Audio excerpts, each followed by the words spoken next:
Hey everyone, so in this short video, I just want to talk about why bar lines are not sacred in fast piano progress and pose this challenge to you to not make one measure or one bar this special indivisible unit in your practice.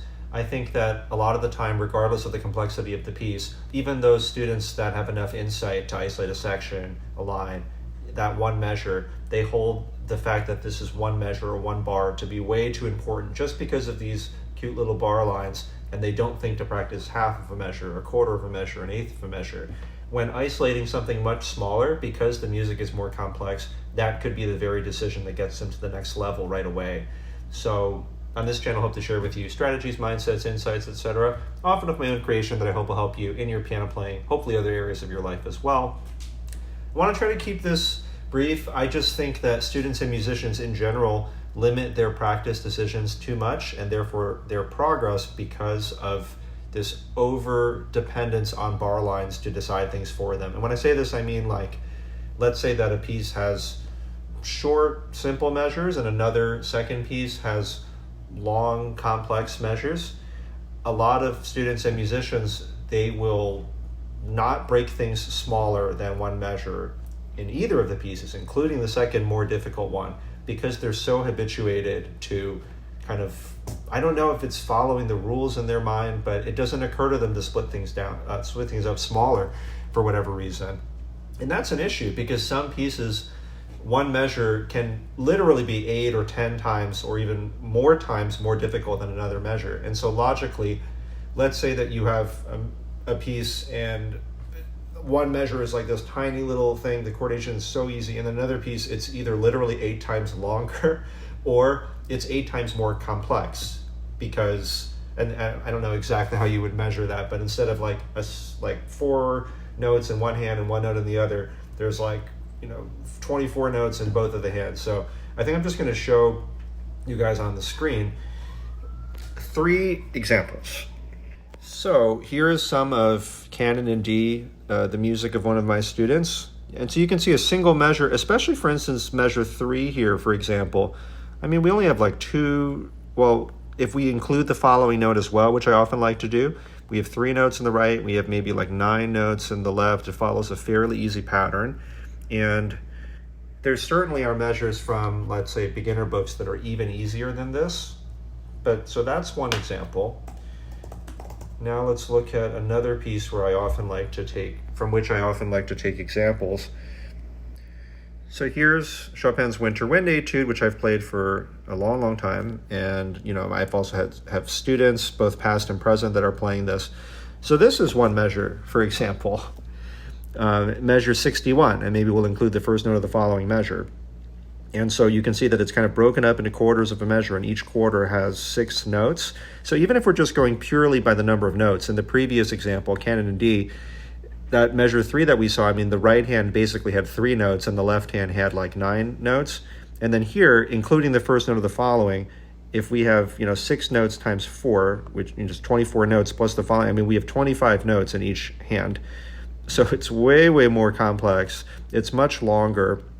It definitely would make sense to break this up if you're not so advanced into like quarter measure sets. And even if you are advanced, I mean, I would break it down into quarter measure sets or 12th measure sets or whatever it may be, so that I can, like, for technical reasons, because I want to do those little sections like super, super fast or something. And then I'm going to show one more example. And that, I think that's already a really good example, but I thought of, thankfully, an even better one. And we're actually going to look at Liszt's Un Sospiro, and some of these, pieces I've used in other videos as well, because examples are useful. All right, so here, apparently, at least according to this edition, this is measure 37, and this is apparently the continuation of measure 37.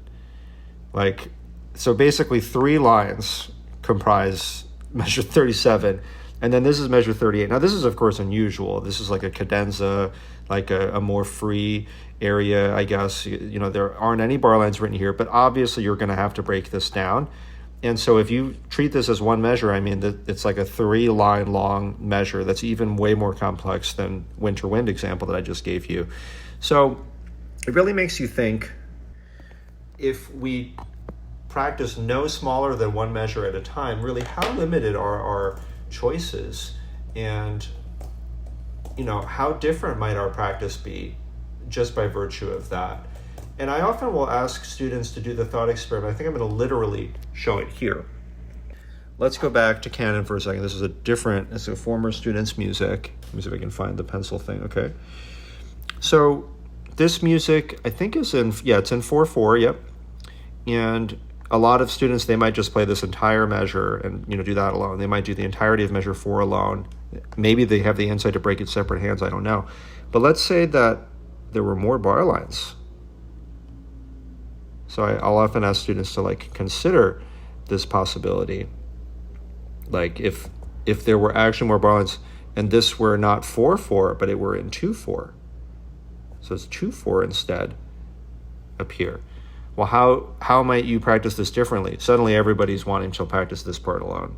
Everybody's wanting to practice this part alone. Why? Just because there were more bar lines.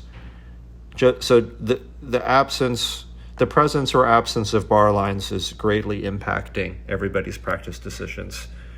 And I think we should put more thought into not restricting our granular practice, our nuanced practice.